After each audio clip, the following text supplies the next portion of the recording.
Taking advantage of the pole position, Moffat leads up Mountain Straight, with Bond skillfully maneuvering into second place ahead of Seaton and McPhee. Speculation about Ford's tactics is rife.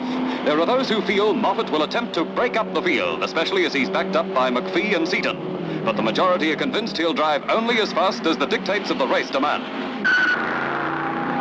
Flashing down Conrad for the first time, Moffat is trailed by Seaton and Bond. In the braking area, Bond pulls out to easily gather in Moffat and Seaton and takes the lead as he negotiates the left-hander into pit straight. Sensing a battle in the David Goliath mold, the huge crowd acclaims Bond as he speeds past the pits, his XU1 going perfectly. But Moffat and Seaton use a little more thrust to keep him within reach as they again head up the mountain.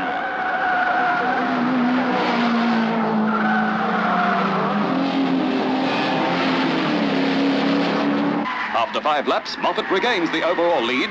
Resisting Bond's challenge to an early duel, Moffat instead concentrates on pre-race set speeds.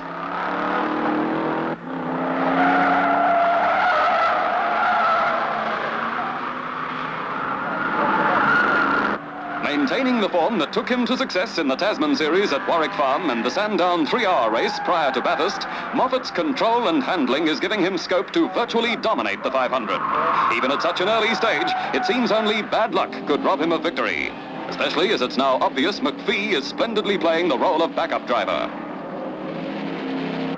Bond makes an unscheduled pit stop due to carburetor trouble. Meanwhile, the Brock Morris XU1 moves into second place. Excitement surrounds Moffat's first scheduled pit stop after 45 laps.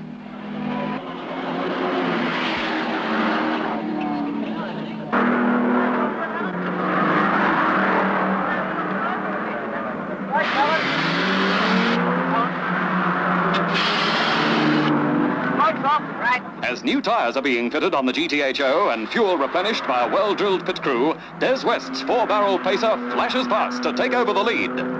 But Al Turner is unperturbed. We've made our first stop with Bruce McPhee, and it took 2 minutes and 9 seconds to change 3 tires, and we put in 25 gallons of fuel.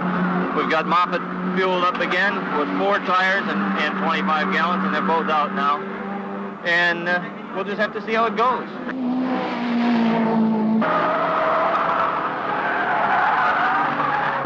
Brock comes in and hands the wheel over to 21-years-old Bob Morris, competing in his third 500.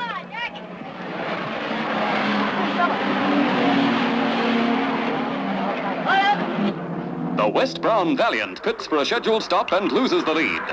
In fact, time consumed during the stop puts the pacer back into 5th place overall, but it still holds a comfortable class lead.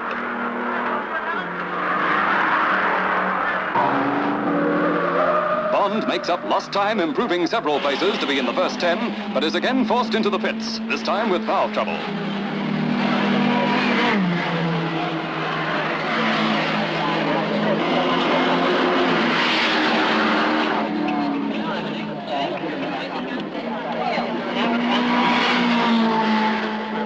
To clear the pit area, the XU1 is taken off the track, putting Bond virtually out of the race.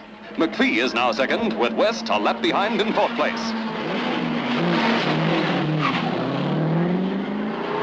Morris comes in with similar symptoms to those of Bond's car. The car is in need of major repair.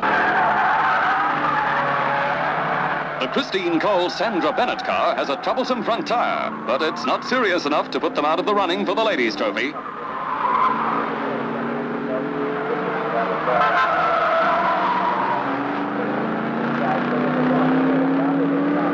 Firmly entrenched as leader, Moffat is well in command, while McPhee holds a backup position in 2nd place. Bond's Holden is going well again, but he's many laps behind. There's an atmosphere of calm confidence in the Ford camp. Their pit crew has been by far the fastest during stops, and Moffat is capitalizing on time saved. Doug Chivers' pacer is making leeway on the overall leaders, and barring accidents should be up there at the finish. Holland has to make another pit stop so that Chivers could then take over the lead in Class C, in which there's been only 2 retirements. 3rd placed overall, Holland pits. With some 30 laps to go, he changes to the new 350 faster compound Dunlop tires, and these in fact improve his lap times by about 3 seconds.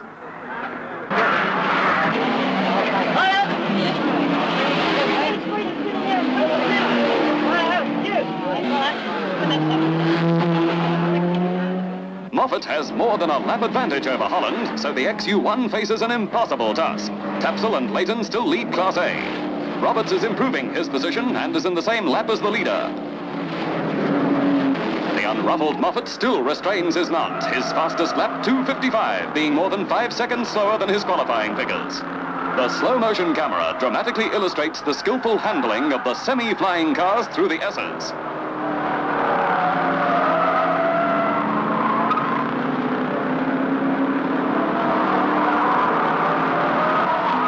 Lapping practically the whole field, Moffat's lead over McPhee has been narrowed as the Fords continue their dominance.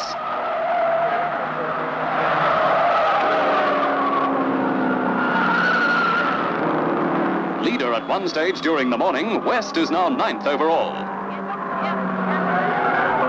Moffat is right on schedule for his final pit stop, during which the crew makes their fastest turnaround.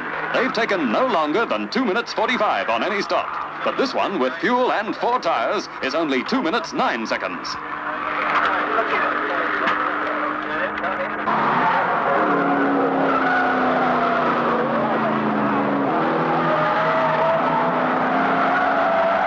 Moffat is cruising less than half a minute ahead of McPhee as the race reaches its closing stages. Roberts recaptures 3rd place from Chivers with some attacking driving. But almost immediately after going over Skyline, Roberts' car spins and crashes backwards down a steep slope.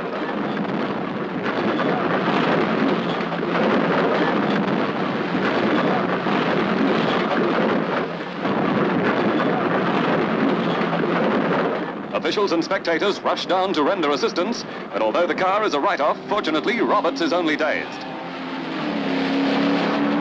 Moffat rounds Forest Elbow and heads for Conrod Straight for the last time. He leads McPhee and goes on to win from his teammate with Don Holland 3rd, a lap behind. Ford's manager Al Turner gives credit to all in the Ford team. They drove exactly the way we wished them to drive. It's a team effort. It's been a team effort all the way through, and we're very proud of the result. But I must say this, I think it's firstly a credit to our product to do this, and secondly, to the fine group of fellows that work for me. I've got a tremendous group of young fellows, and they've worked hard, and they've done a tremendous job here in the pits today, and I just can't say too much for them. Hardie-Ferodo General Manager George Hibbert presents the victor's laurel wreath and outright winner's plaque to a triumphant Moffat, following his marathon 6 hours, 34 minutes, 26 seconds at the wheel. Beginning his racing career in Victoria and later continuing in Canada and the United States, Moffat returned to Australia early last year to become quickly established as a top driver and master strategist. And that's how the 1970 Hardie-Ferodo was run and won.